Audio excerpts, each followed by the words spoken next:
Hello, Recapped Mystery here. Today, I'm going to explain the American post-apocalyptic action film called After Earth. Watch out and take care.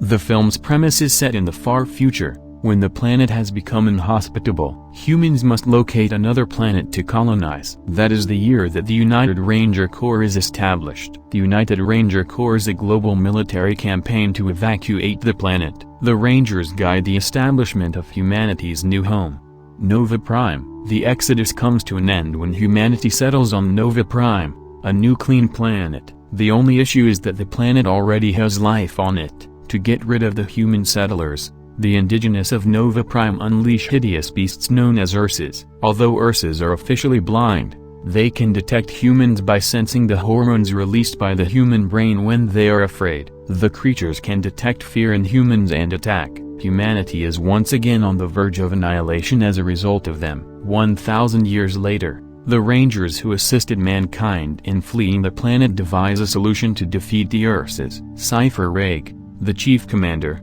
develops a method known as ghosting, which allows him to attack the Urses while remaining virtually invisible to them. The Rangers use this approach to defeat the Urses and live happily on Nova Prime. The scene shifts to some youths training to be Rangers in Prime Nova's human colony. Kitai, Captain Cypher's son, is one of the ambitious teenagers. Senshai, Kitai's elder sister, was slain while attempting to save him from an Ursa. Therefore he works hard every day to become a ranger and combat them. On the day of the evaluation, Commander, the assessor, tells Kitai that his exam scores are excellent but his field activity is average. As a result, he is not chosen as a ranger. Kitai retaliates, but Commander dismisses the exchange. Following that, we witness Prime Commander Cypher return home after his voyage to another planet. He approaches his wife Fea and greets her. Cypher inquires about Kitai's training when the family is enjoying dinner. Kitai responds that he hasn't been chosen,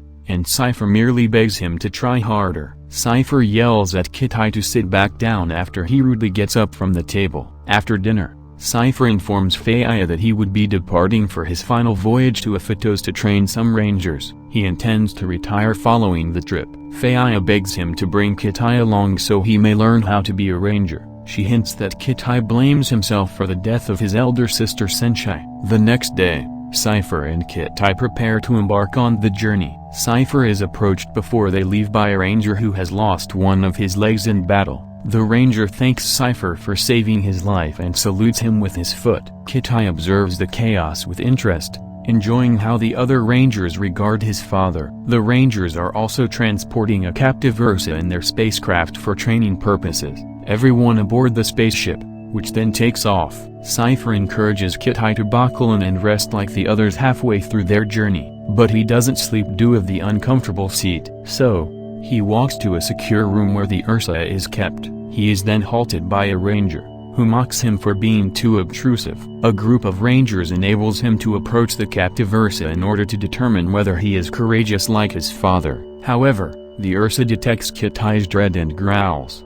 Just then, Cypher awakens and uses the technology in his ring to assess the gravitational pull in the spacecraft. He senses something out of the ordinary and directs the rangers to secure all goods. Kitai returns to his seat and fastens his seatbelt. The pilot is then asked by Cypher about the nearest asteroid shower. The pilots first do not detect one, but as time passes, they observe a large asteroid shower heading their way. It collides with the ship, causing it to shake violently and cause catastrophic damage. The Rangers begin to worry, and Kitai is the only one who is strapped in, fearful of what is going to happen. He hyperventilates. Cypher instructs the pilots to proceed to the wormhole, and they eventually emerge from the asteroid shower. However, the ship is severely damaged and cannot continue for an extended period of time, therefore they must land on the nearest planet suitable for humans. The pilot comes across the Earth while looking for such a planet. Cypher is hesitant to return to their old home because the Earth has become a Class 1 quarantined planet after humanity departure, but he has no other option. Cypher approaches his son and calms him down as the ship crashes to the Earth's surface at an unmanageable speed. Kitai had flashbacks to when they were assaulted by an Ursa and his sister Senshai was killed. The ship then begins to break, leading everyone surrounding Kitai to tumble off. Kitai eventually passes out and settles on the Earth's surface. After 1,000 years, humans have returned to Earth. After a while, he awakens and looks about, discovering the dead remains of his fellow rangers. He also notices his father, who is laying limp on the ground, and hugs him. To Kitai's amazement, Cypher awakens and greets him. However, both of his legs are gravely wounded, making standing impossible. Cypher inquires as to how many individuals survived, only to discover that everyone save them is dead. Furthermore, the rear section of the ship is missing, implying that the kidnapped Ursa has landed somewhere else. Cypher believes the creature died as a result of the impact, but warns Kitai to be cautious. Cypher orders Kitai to obtain an emergency beacon that can send signals to a rescue group in Prime Nova. However, they are unhappy to learn that the beacon has been completely wrecked. Kitai then leads Cypher to the control panel, which is still operational. Cypher then locates the second beacon, which is located in the ship's tail section. A hologram shows that the second beacon has landed 100 kilometers away from where they are now. They will be unable to return home without the beacon, therefore they must collect it. Kitai will have to do it himself because Cypher is unable to walk. Cypher warns him about the Earth creatures that have evolved to destroy mankind during the last 1,000 years. Kitai's journey will not be simple, but Cypher will keep an eye on him and his trails from the control panel at all times. Kitai is given his weapon, a wrist communicator, and 6 capsules of a fluid that increases oxygen intake, allowing him to breathe in Earth's low oxygen atmosphere. He instructs Kitai to take the capsules at regular intervals and departs on his journey. Kitai begins his quest by climbing a messy slope and reaching the top. There, he is interested to see various lives on Earth. Because of the Earth's violent temperature fluctuations, the evenings are now too cold to bear. As a result, Cypher urges Kitai to visit the hot spots created by geothermal energy every night to keep warm. Cypher then examines his legs and discovers that they are seriously wounded. For the time being, he takes a pain reliever, which causes him to become fuzzy. Kitai has arrived in a woodland at lunchtime when Cypher detects a thing approaching him through the monitor. He alerts Kitai of the beast and requests that he remain in place. The creature is revealed to be an evolved vicious monkey. Kitai becomes terrified and tosses a rock at the animal,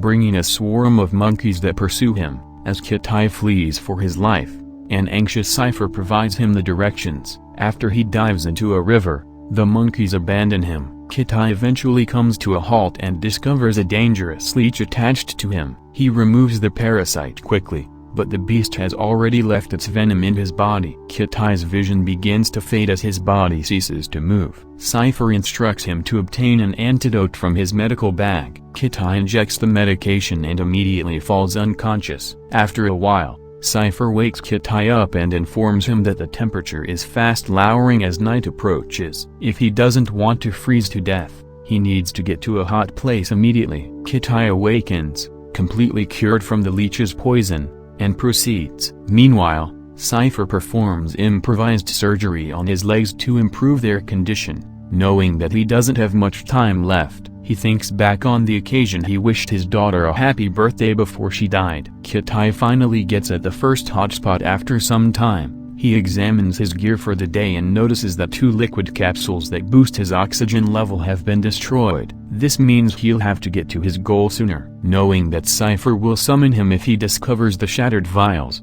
Kitai lies and claims that everything is okay. Kitai inquires late at night about Cypher's discovery of the ghosting technique for the first time. Cypher explains that he was on a run when an Ursa materialized in front of him. The Ursa shot its pincer right through Cypher's shoulder, causing both of them to plunge into a river off the cliff. The Ursa remained on top of Cypher at the river's bottom, attempting to drown him. Cypher had accepted his death and was no longer afraid. As a result, the Ursa was unable to see him and he was able to kill it. Kitai nods off while listening to the narrative. He continues his trek the next day. Cypher begins to discover traces of the existence of Ursa in the vicinity about halfway through the day. Kitai arrives to a large waterfall that he must over in order to achieve his destination. Cypher requests that he check his supplies and is disappointed to discover that he only has 2 vials of liquid oxygen left. Kitai, humiliated, insists he can make it to the tail with only 2, but Cypher asks him to cancel the expedition. Kitai then had a flashback to the day his sister Senshai died,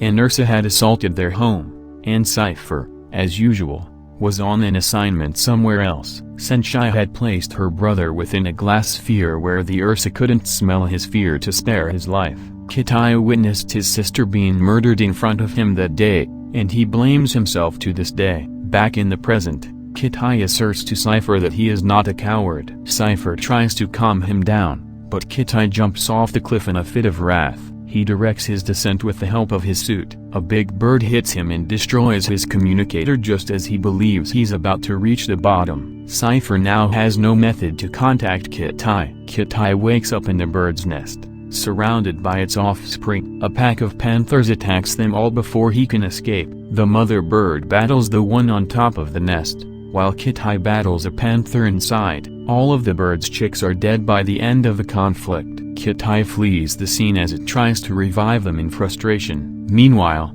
Cypher searches for Kitai using his satellite monitors, but instead discovers two rangers impaled on a tree. The existence of an Ursa in the vicinity is detected by the system. Kitai spends the night in a cave, unbeknownst to him. Without his father to guide him, he must rely on his memories to reach the ship's stern. He decides to follow a map he paints on the wall. He resumes his trek the next morning, but is worried by the same bird following him everywhere. He has trouble breathing around lunchtime and swallows his final vial of oxygen. Then, in order to reach the tail sooner, he constructs a raft out of wood and continues his trek. Kitai eventually falls asleep and dreams of his sister assuring him he is almost there. He awakens just as the temperature fluctuation begins and searches for a hot spot. He is unable to find one without Cypher's assistance. The temperature plummets to dangerously low levels, and everything around him freezes. Kitai soon collapses asleep on the ground,